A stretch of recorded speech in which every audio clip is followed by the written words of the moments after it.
j'ai découvert qu'il y avait 3 zéros. 3 zéros et qui n'ont rien à voir les uns avec les autres. On a le premier, c'est le zéro de position, le zéro mathématique et la notion philosophique du zéro avec le nul, le néant. Je me suis posé la question, je me suis dit, mais si le zéro n'existait pas, qu'est-ce qui se passerait dans notre monde actuel?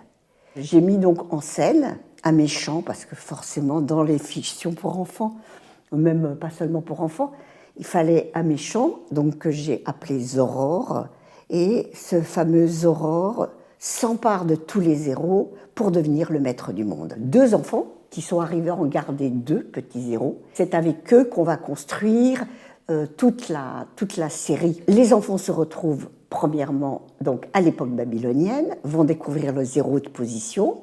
Et donc le deuxième tome, on arrive en Inde, où il y a un savant, mathématicien, qui s'appelle Brahmagupta, qui a formulé toutes les propriétés mathématiques du zéro sous forme de poèmes, sous forme de mantras, sous forme de vers, etc. Parce que le mot zéro n'existait pas. Contrairement au tome 1 qui fonctionne par énigme, dans le tome 2, les enfants se trouvent dans des situations et ils ne comprennent pas vraiment pourquoi ils sont dans ces situations. Et petit à petit, les mantras qu'ils entendent, qui ont l'air d'avoir aucun sens en fait pour eux, petit à petit, ils trouvent une logique. Et c'est à la fin seulement que Brahmagupta va énoncer les règles mathématiques du zéro.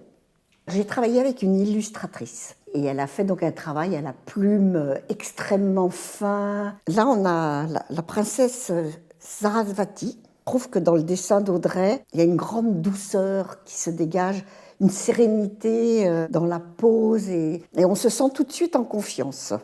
À l'heure du tout immédiat, voir qu'une découverte aussi utilisée, aussi universelle que les zéros a mis 16 siècles à exister.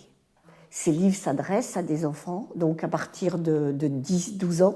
Les adultes avouent apprendre énormément de choses.